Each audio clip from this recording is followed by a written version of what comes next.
I love camping. Anytime my friends and I came home from college, we would load up our cooler with beer, grab some gear, and go screw around outside.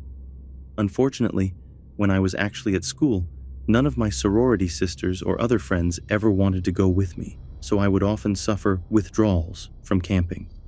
One day the weather was way too nice to waste, so I grabbed some of my gear, hopped in a car I borrowed from a buddy, and drove to a spot that was secluded yet within a safe distance to civilization that I could run and get help.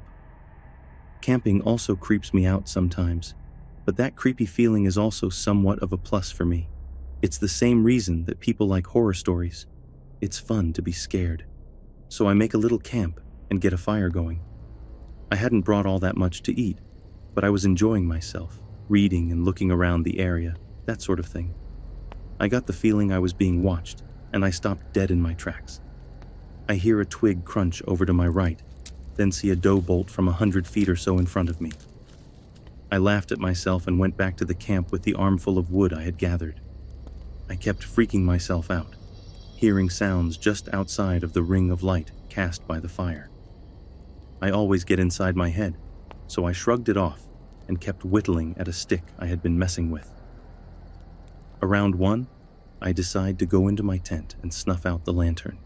I had been slamming beers in the most unladylike fashion and smoking cheap cigars, so I passed out relatively quick. About 2, I start hearing footsteps. They sound pretty light and sort of timid.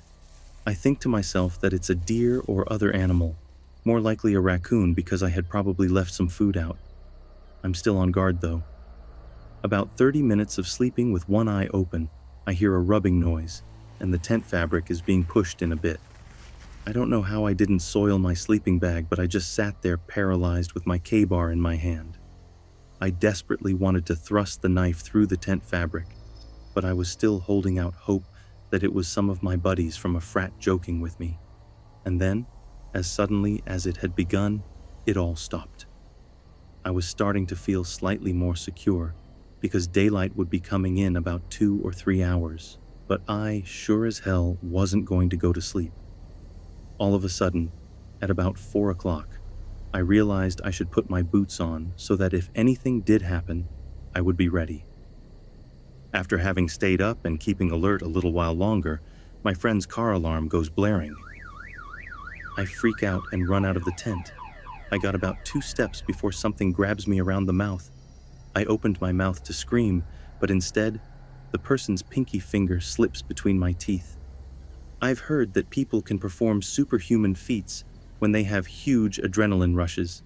In my case, I just clamped down, and, there's no way to say this without sounding ridiculous, his finger popped off. He screamed and pulled his hand away with the missing digit falling to the ground. He took off running down the hill I was camping on. I took off right quick in the opposite direction. I must have looked ridiculous to the people whose house I ran to, a little sorority girl in a wife beater, boxers, and steel-toe boots. I also had some blood that had oozed out of my lip, not from the finger, but because I had also managed to take a pretty good chunk out of my lip as well. I told them what happened. They called the police, got me some real clothing, and the man at the house made me a whiskey and coke.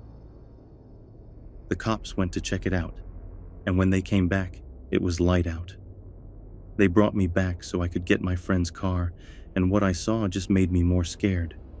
Right next to the tent was a red gas can. He could have just lit me on fire earlier. The finger was also gone, suggesting he had come back.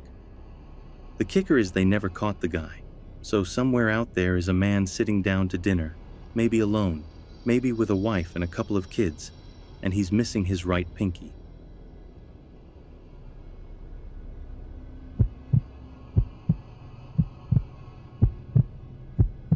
My dad is a journalist and nonfiction writer, but at the time was a reporter for the Virginian Pilot based out of Virginia. He was working on a new book titled The Big Roads when this occurred. We often went on road trips for his research needs, and once his proposal for this new book was accepted, we went on a cross-country road trip from Virginia to California and back on Old Route 66 for the book. Me being 13 at the time, I demanded he let me bring a friend along, and so we were 3. The first quarter of our month-long adventure went off without a hitch. We either stayed in motels with the occasional stay at a grand old historic hotel. My dad, being the outdoors man that he is, decided that we should camp about 5 or 6 times throughout the trip. The first night we camped, we were in the middle of literal nowhere. No one for at least 20 miles on either side in the middle of the Utah desert. When we arrived at our campsite in our rented minivan, my dad wanted to explore a bit, because at the bottom of the hill that our campsite was situated on was an old Pony Express stop. My friend decided to stay in the minivan until my dad and I had finished checking out the Pony Express stop to set up camp on account of all the wasps and bees. We were utterly alone, and as a rather jumpy and skittish 13-year-old girl, it became apparent we were isolated to the point that if anything happened, we would be screwed.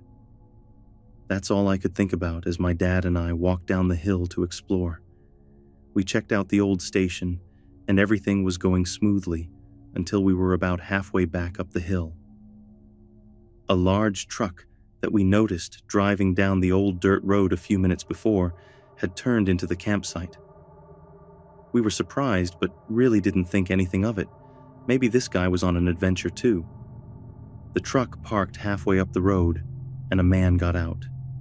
He had what I think was a hunting rifle and started hunting around the area my dad and I were in, about 50 feet from our campsite.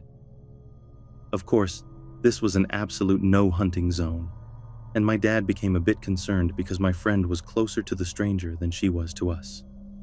He yelled out to the man, saying that there were children around and he couldn't hunt there. As soon as the man turned to face us, I got an overwhelming sense of complete doom. I felt in my entire body that something was not right. The man looked us over and without saying a word aimed his gun at us.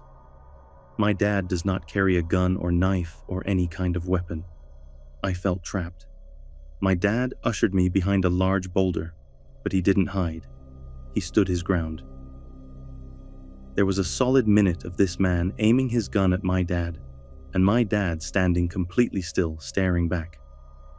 In my mind, I considered all of the ways this could go down. I was absolutely terrified this guy would shoot my dad, and somehow my friend and I would have to escape or get murdered during this tense minute. The guy lowered his gun, cocked his head to the side, and pointed at my dad using the fake gun fingers and fake shot him. He got in his truck and drove away. That night, my friend and I slept in the minivan in 90-degree heat because I was positive this guy would come back and murder us all. Fortunately, he didn't come back. A few other creepy incidents occurred on that trip, but we were fine and safe after all.